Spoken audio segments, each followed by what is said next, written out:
Welcome to From Caving In to Crushing It, the podcast for those who find themselves immersed in adversity and choose to write their story instead of having others write it for them. I'm Drew Durrani, and I'm your host. Phil Vetrano, my friend, it's so good to see you. Thank you, Drew, for having me. It's my pleasure. So I always thank the person who introduces me to my guest, and I haven't spoken to Jennifer Bernbach in so long. But Jennifer, thank you. You are the one who introduced me to Phil way back when. It's probably close to 4 or so years ago. And now Phil's on the podcast. So I thank you again, Jennifer. Thank you so much. So my audience knows I always start with after the thanking the person who introduced me to my guest. I always talk about how when we're young, we're taught something, and it's not a malicious teaching. These people hope what they teach us is going to happen. They say life is linear. It's a straight path. If we do A plus B plus C, D is going to happen. And for the most part, our loved ones are correct until they're not. Ultimately, an external circumstance gets in the way of one of those letters and kind of derails our straight path and really causes more of a circuitous route. When that happens, I say that adversity has now reared its ugly head. And depending on our level of self awareness, we either notice it or we don't. When we don't notice it, that means we're man number one. We've got a ton of blind spots. We don't even see the adversity because we're living somebody else's life and we change nothing. I don't have man number one on this show. Then there's man number two. Now, man number two sees that adversity, yet he says, I'm the victim. Life is doing this to me. That adversity is a barrier. I can't change anything. Life is what it is. And he goes on autopilot and changes nothing. And the difference here between man number two and man number one is man number two has a ton of regrets on his deathbed. A lot. Because he could have changed something. Now, I don't have man number two on the show either. I have man number three. It's the Phil Vetrano story. Man number three has a heightened self awareness, sees the adversity, and says, I'm sick and tired of being sick and tired. Life is doing this for me. This adversity is not a barrier. It's an opportunity to do something different, take a different approach, take massive action, and become a strong man on the other side. So, Phil, if you could, my friend, reach back as far as you need to for that defining moment, whether it was the tap on the shoulder, the whisper in the ear, or like what I needed, 2x4 upside my head, that kind of transformed you from the man you were, whether it was one, two, or both, to the man you are now, and how that transformation impacted you personally and professionally. Thank you, Drew. So I feel like I'm on a dating game. I'm man number three. There you go. So thank you, Drew. So I would share with you. So I worked in corporate America a long time, and I was always the helpful guy who always wanted to do more and support folks. And I faced a lot of challenges with that. You would think that would be a successful model that you would tell everybody. Absolutely. However, sometimes that can offend people. Mm. Sometimes it makes people uncomfortable. So I'm this continuous improvement mindset. And so it at the end of the day, corporate America was not aligned for me, and or I was just at the wrong organization Mhm. that didn't empower their folks to engage and discuss and debate and have open conversations. It was ownership. It was the ownership of that particular individual. They made all the decisions, and it was something that they controlled. And that authoritarian type of structure is not what I learned in my MBA. Mhm. And it's something, so I have this background in strategic management. Right. And so it's when you look at strategic management, look at strategic learning, it is constantly receiving feedback of Mhm. opportunities. Mhm. And so that's my world here. So, but I was going through the motions in corporate America. I wasn't Right. making a difference in people's lives. I was just making a difference in the organization Mhm. and doing my best to do that. But the impact I made were only the things that I owned could I make an impact. Hmm. I was really not having much success trying to accomplish greater things, exciting things for the organization. Right. So the turning point was when I jumped into, I was with a career coach, and he shared with me a variety of questions. Hmm. And one of the things he asked was, what do you really enjoy doing? And so I was on this journey with my son in 2014, and I helped him perform a great deal of analysis. So I'm a business analyst. Right. And so this is something exciting to me. I enjoy comparing solutions to identify what's the best fit for my son. Right. And there's really not a lot of material on this because there's not a lot of people who have the background that I do Right. to make this work.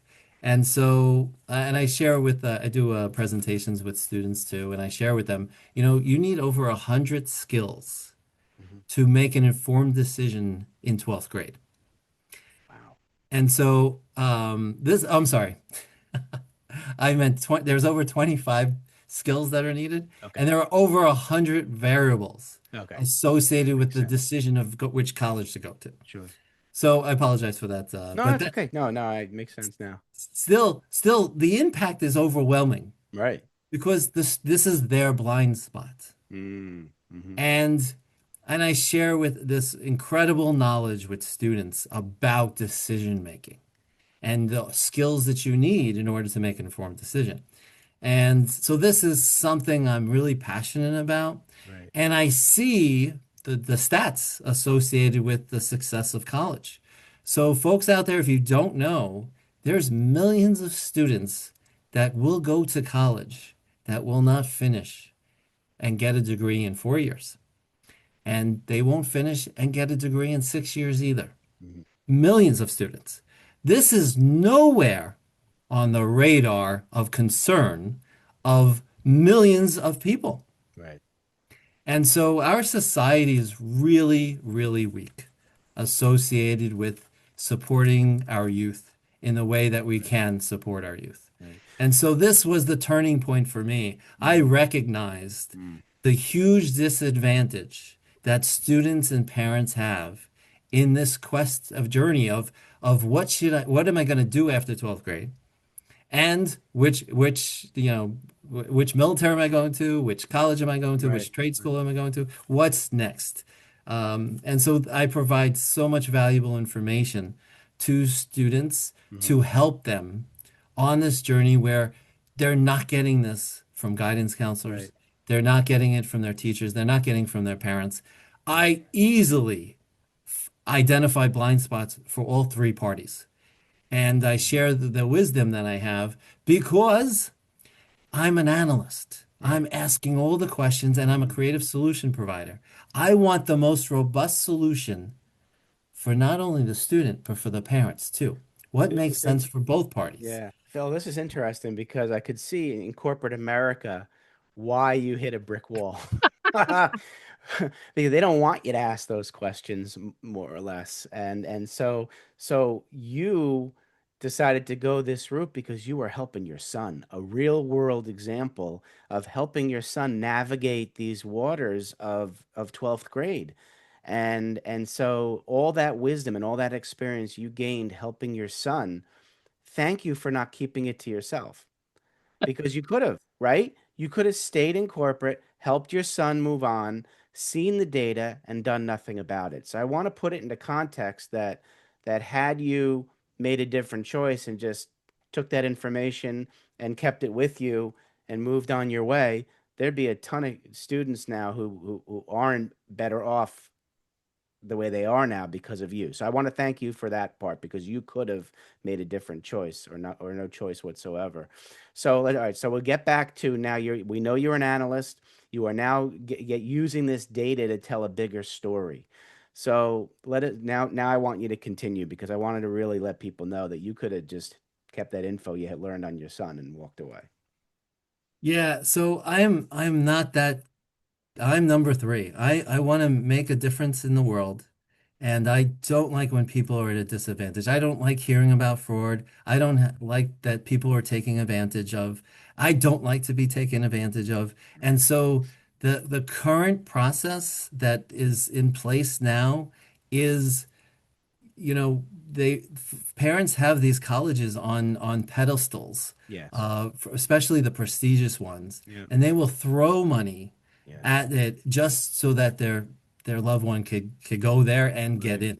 in. Hmm. And this is and when I educate them on the colleges that they're targeting, and I share with them is this piece of information. Did you know about it? Because assumptions are a massive thing that happens in our minds as Absolutely. it relates to decision making Right. and not knowing how to dig deeper Right. to what are the variables associated with it.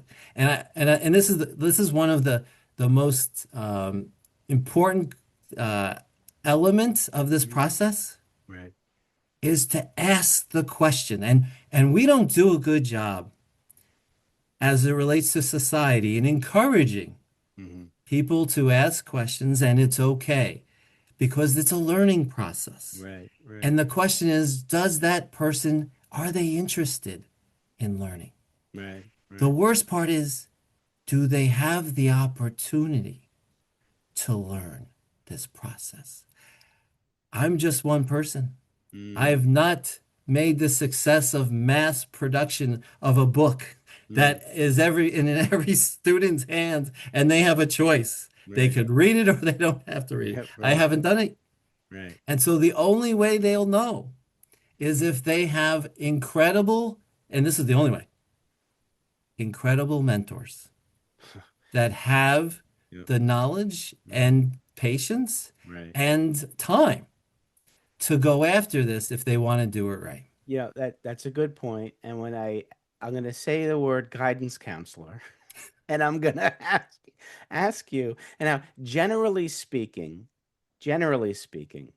strength or weakness, the guidance counselors in our public school system and private school system. So I will share with you, they have a role. Okay. The question is the scope of the role that they have has Okay. been dictated. Hmm. And in the world of education, it is pretty much four walls that they're dealing with. That's So true. the barriers that they have to do more, plus when they're assigned to 600 kids, Mm. you just do the math. Yeah. Yeah. True. There's no True. time. Mhm. And that's the challenge is that the parents don't know how much time it takes Right. to do this right. Right. And there's an expectation for some reason of parents that the teenager is going to figure all this out Hmm. Yeah. when they've never done this before. No, absolutely. And so this is some of the assumptions that parents make and Mhm. or they made these decisions, they figured it out. Yep. You're My right. child, of course, is going to figure this out. Which is ironic because we talk about that linear path, and parents, if you talk to the parents and ask them if they are, when they're in the workforce now, are they doing the work that they got the degree for in college? About 90% of them will say no, yet they're putting their own child back on that straight path to try to almost fix what they didn't get. And I see that a lot. So they're really telling their kid life is linear, and these poor kids are being pushed towards the 4 year schools. And I want to get into that with you because many kids, every child grows and matures at his or her own rate. And we're telling them graduate high school in 4 years and go to a 4 year college.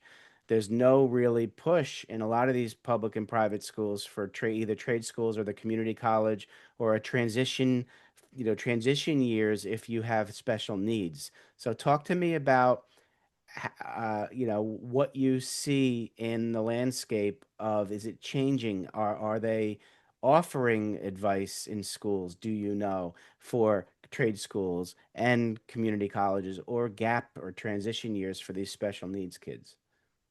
Excellent, great question. And those are a lot of questions right Right, there. a lot of So, questions in here. Yes, true. so I have seen some progress Okay. with some of the schools that I'm working with, Okay.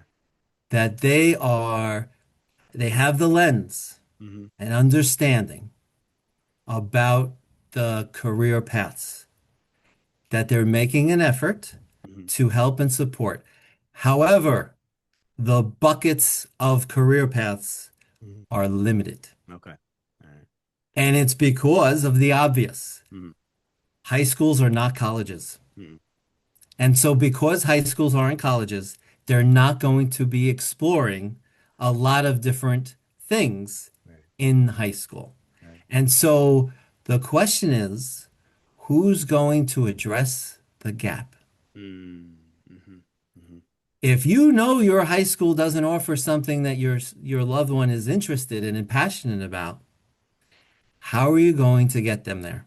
Hmm. And do you know how to do it? Hmm. And it's not easy. So there's lots of advice I could share with parents and students about this journey that they're taking on. Right.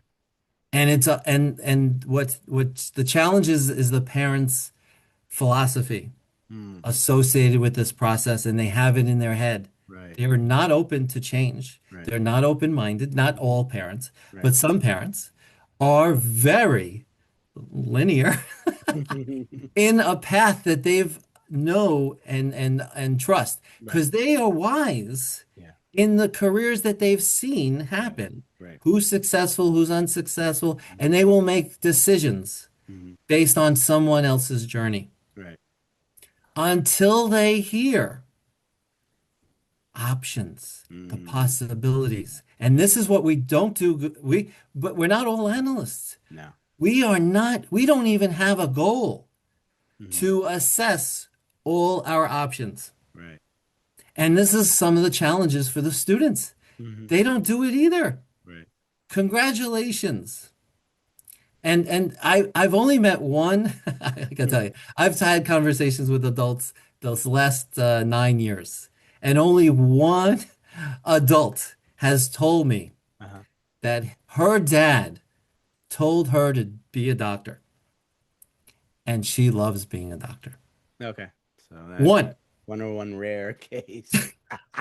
This is the anomaly, Yeah. folks. Yeah. Yeah.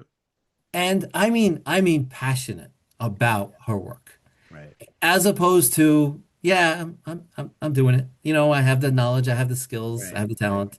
But is it the passion? Do you that goal for I never worked a day in my life Mm. and you're getting paid for it? Right. Right. Right.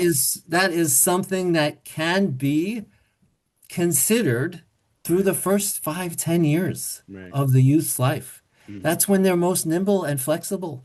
And Right. the question is, do they know all their options? Mm. Choice. Choice. Yeah. It's I like when I hear the parents allow the student to at least voice what their interests are and be able to then look at the schools that have those interests to try to find alignment. Um, Many times these decisions are made like for the parents. I remember when I was in high school, my parents let me apply to 12 schools, believe it or not. And so they let me find the safety schools and the reach schools and all that. And did allow me to do it in conjunction with the guidance counselor at the private school I went to high school with. So I had a different approach there, although I was growing up thinking I wanted to be a doctor because that generation, it was like we were growing up. You and I are probably around the same age. It was doctor, lawyer, accountant. You know, there were about five jobs for boys and five jobs for girls, and it was ridiculous. And A lot of majority of us, options there. yeah, and the majority of us aren't in or didn't go for what we thought we were going to. So I'm curious now, just because I do have a child with special needs. My 23-year-old son is on the autism spectrum disorder. How often do you encounter children with special needs and have to really help them navigate their world, their neurodiverse world in a neurotypical, structure? Yeah, so I've helped a few students, and the oldest was 21, Okay. And so I helped him. He had a variety of different challenges, and but he was able to because be he was able to have conversations with me Hmm. easily. And there were times where he was adamant about things. Hmm. And I certainly respected his, the opinions that he has and Right. what he wants to do and what he doesn't want to do. Hmm. But it worked because I was there to support him, Right. to help him with his job search. And that's just one example of helping a student land a job and help him with his LinkedIn account, his resume, Right. to support him and share with him career advice that is not on most of their radars to Right. know how to do this Right. because I was helping him with all his options and a variety of different careers that he was interested in. So he loves being a drummer. Okay. And so what's interesting is that he does a lot of gigs, Okay. and so he had that engine running, That's great. but it's limited Right. in the opportunities that he has. But Right. but he's going after it. That's great. And Love that. and what's great is he met a famous drummer, Okay. and this famous drummer had another job. And that really put things in perspective. So for this is really valuable, parents, if you're listening. Yeah. The dad connected him with another drummer, someone who was connected, and he shared the good and the bad and the ugly Mm. of the career. Are you doing the same for your kids? Good question. And is it just one drummer? Because we all have different experiences, different Right. success, different Right. failures. Right. You want to learn from that. There's no history of drumming in high school. No, no. It's true. I love that. I love that. So Yeah. that's the value that I see in Yeah. history. Yeah. If students could apply and understand Yep. the history of their industry, the Mm. history of their field, the history of college, they will learn so much.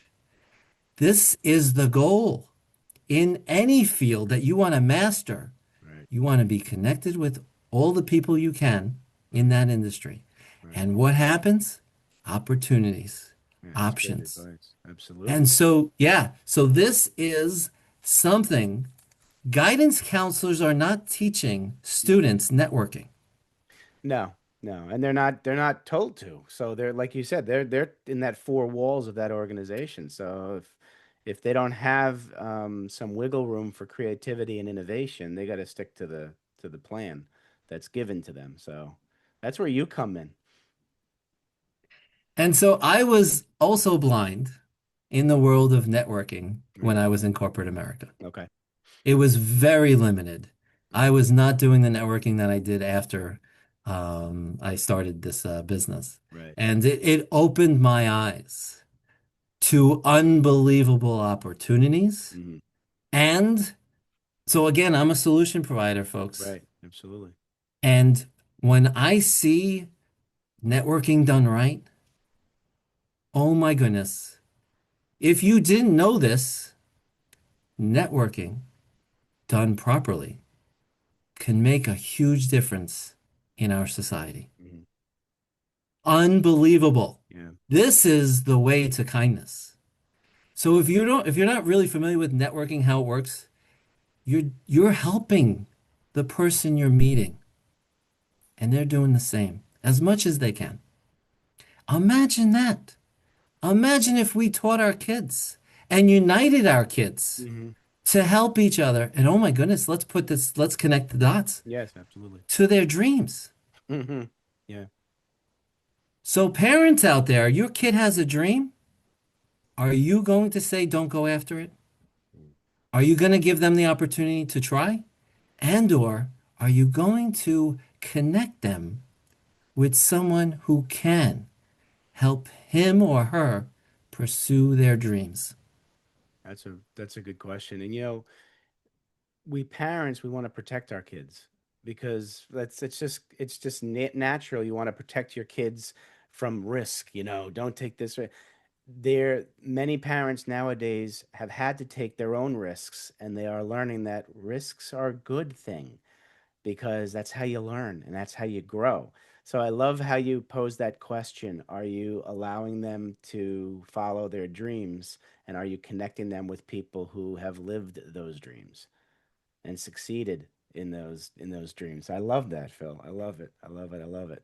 So we've talked a lot about what you do for the college student. Now I know that you're involved in a nonprofit as well. And I'd love for you to share some of that with the audience. Sure. When when I'm supporting students in high school and college, the I see the challenges that they are facing, and it's not my lane. And so it's important because I'm a solution provider for me to be connected with a lot of different community partners, a lot of folks who have expertise to support both parent and child. And so we started a nonprofit organization, Helpopedia, where we are connecting lots of folks who care, just like Drew, care about others. They care about the parent's success, care about the child's success. You surround yourself with people like that. Oh my goodness, it's an incredible community. And this is something that excites me because there's not a lot of groups like that. And so we started this group, and we have a special needs chapter.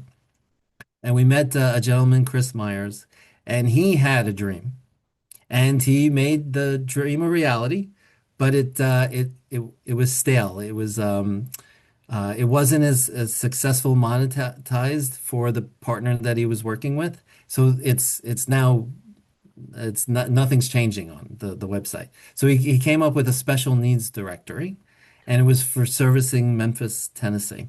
Mhm. And he saw the disadvantages that folks have when they're in the special needs world. Okay. So if one example is a dentist. If the child cannot sit and open their mouth successfully and do the work necessary, and the whole senses challenging things, this is a challenge because not every dentist provides this service. And so it's a search and I don't want to say destroy, but it's now a search process Right. to find. And so this is just one example. Yeah. And so I did a lot of analysis for Chris to see is there anything out there? And there's all these websites that has maybe 20 links Mm. to help families, maybe 30 links, nothing robust to capture the hundreds of categories Mhm. that can be looked for to support the the particular issue that you may have face Right. the disability or the challenge or the learning aptitude, whatever it may be. There's no one site that does this. Right. So we are pursuing developing this extraordinarily thorough website to utilize and to dynamically create because families out there have had success. Right. They can share with us the links that were meaningful to them and Mhm. essential to them, and it could be in person or it could be virtual. Right. And so there is no one site fits all kind of thing. And that's what we're Right. going for and helping and supporting the community. Because just like, we were not trained and prepared for our child to have special needs No, we were not. unless you had a brother or a sister with the same condition, Yeah. exact condition. Yeah. And there's so many varieties that it's really extraordinarily challenged. So we're generally unprepared Mhm. in not just this, Mhm. in most things, Yeah. we are unprepared because we haven't been trained to Right. do these things. We Right. haven't practiced these things. It's just like being a parent. Let's That's talk. Obvious. yeah, right. We didn't go to Parent 101 or Parent 102. No, there were many classes in school about how to be a parent. That's for sure. And this is why your podcast is so valuable, is because we're educating parents to help them, learn from the lessons of others, which Absolutely. is the back to history. Yeah, absolutely. Wisdom is comes from experience, and knowledge comes from reading books and learning. But the you can't underestimate wisdom. With people who've been there, done that, gone through it, and are willing to share, is the best gift we can give, and that's what we do here, and that's what you're doing, Phil. Well, the audience certainly has captured the essence of Phil Vetrano. They're going to want to get in touch with you, Phil. So, folks, two different ways to get in touch with Phil. One is certainly his website, planningandvision.com. You can book a call with him, and that would be the number one way. Another way is go to helpopedia.org. That's help with an then an I and pedia.org. You can get involved, you can learn about it, you can donate, many different things you can do on that website. But those are two ways to get in touch with Phil, and you're definitely going to want to do that. So, Phil, is there anything I've missed that you want the audience to know, whether it's for the planning and vision piece or the Helpopedia piece? So I missed your two favorite questions. That's at the end, man. That's at Oh, the that's at end. the end. Oh, I That's thought we at were. the end. Now I got two favorite questions for you at the end, but I don't want to short circuit this because you have a wealth of information. I don't want to miss anything pertinent that you want to get out there. So yeah, so parents, I'll give you a little story. There's this guy named Joe Montana, and you know him as the greatest, one of the greatest quarterbacks in our time. And he had two sons, and those two sons were quarterbacks. Guess whose advice they never took? So parents, don't be so hard on yourself if your kids are not listening. Joe Montana couldn't teach his kids quarterbacking skills because they didn't want anything to do with their dad because they grew up with their dad and they knew all about his what he did, but they weren't going to learn from him. Whatever, is in that 16-year-old mind to not leverage that knowledge and wisdom, it goes to show you about your teenagers' maturity level as well as their brain development. So their brains haven't fully developed till they're 25. Mhm. So something to look forward to. Yeah. But in the meantime, Joe connected them with other quarterbacks. That was the smart thing Joe did. And the coaches, the right coaches for his kids. So he was looking out for them, even though they didn't want to take his advice. So don't be so hard on yourselves Mhm. as this challenging journey happens when they are teenagers and they stop listening to you. But please, you know that the Drew said it. We want to protect our kids as much as possible, and we teach them don't talk to strangers. Well, I'll tell you, from ninth to 12th grade, that's not good advice for their careers. It is talk to as many professionals as they can. Mhm. Think about that. No one's ever said that to you. I'm saying it to you. And you'll think about it. Imagine you're introducing your kid to 10, 20 professionals in different fields. Oh my goodness, Mhm. career exploration is happening. Yep. How else do they know and understand their options if you're not introducing them? And or do you want to be part of this? Now, you may not be comfortable because you're thinking, who wants to talk to my kid? Because you've grown up with them, you know them. But yes, that's not every parent that doesn't want to do that. But this is a game changer Mhm. for you and your kids. Absolutely. No, I love that. All right, now we get to my two favorite questions. All right, so I'm going to give you the opportunity, Phil. You're in your happy place. You're sitting down with 7 to 10-year-old Phil, and you want to give him advice about life. What are you going to tell him? So I'm going to share some of the wisdom that I've already shared because I think it's really important for 7 to 10-year-old Phil, to meet professionals. Mhm. And so that would be something important. I would have a huge advantage in life if I had multiple mentors Mm. because at 7 to 10, I could be influenced Mhm. by the folks who were doing what they were doing. Mhm. And it could have helped me because there's one thing, and this is what I would say to myself. Mhm. I can't, I've done this, I've been living on this earth for over 50 years, Mhm. and I cannot squash this statement that we know it's who you know. Mhm. Imagine if I expanded the people I knew, the options that I would have had during my high school years to Mm. prepare for it. Because if you do it early enough, it starts to be normalized Mhm. Mhm. that I'm being introduced constantly Mhm. to other adults. And Right. then I'm having conversations. By the way, I'm going to be interviewing with adults when I get a job. I'm Mhm. not going to be interviewing with my classmates. That's I, true. I, I know all these teenagers talk to classmates and they do it really well and it's easy to do. Mhm. But preparing them, Mhm. talking to adults is smart. Very true. Love that advice. All right, now switch gears. Now you're sitting down with young entrepreneur, young businessman Phil, and you want to give him advice about business. What are you going to tell him? So I'm going to say it's ironic because I knew that I knew that they needed to do this, but I didn't do it. I didn't take the plunge, and I should have done it. And so I would have told myself, entrepreneur Phil, you've got to work for someone who's doing this already. Mhm. Mhm. That would have opened up my eyes to a lot of different things that I still don't know. Mhm. I'm still a blind spot for Mhm. certain things Right. and doors to open. So I would have said, "Hey Phil, you should absolutely work for somebody. Do this for 3 or 4 years."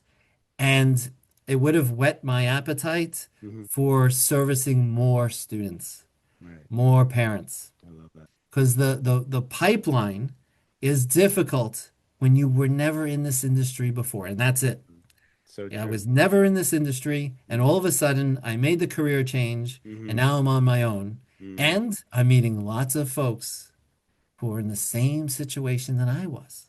And Absolutely. this was surprising to me because when you come from corporate America Mhm. to meeting hundreds of entrepreneurs, and they all have a specialty, and they're all trying to win business, Mhm. and it's generally not an easy thing to do. Right. Great advice, Phil. Well, Phil, I want to thank you for coming on, coming into my life again. Jennifer Burnback, thank you so much for the introduction. Phil, keep doing what you're doing. You're a wonderful human being, and you are doing some amazing things. And I thank you and implore you for not keeping this stuff to yourself. Great job, my friend. Thank you, Drew, for having me, and thank you for sharing all these great messages with the third man and perhaps the third female too. Yep, when the woman's on, it's the third female as well. All righty. Thanks so much, Phil. Hey, everybody out there, please take. Thanks so much for listening. If you enjoyed the episode, please subscribe and give us a review to help others find it. I'd like you to answer this question. Are you living the life you want to live, or are you living the life others want you to live? I'd like you to think about that for a second, because I strongly suggest you live the life you want to live. If you want to learn more about what I stand for and my services and how I'm able to help many men get out of their own way, please go to my website at www.profitcompassion.com. Feel free to also email me at drew@profitcompassion.com. I'd love to have a conversation with you. Take care of yourself and choose to write your own story instead of letting others write it for you.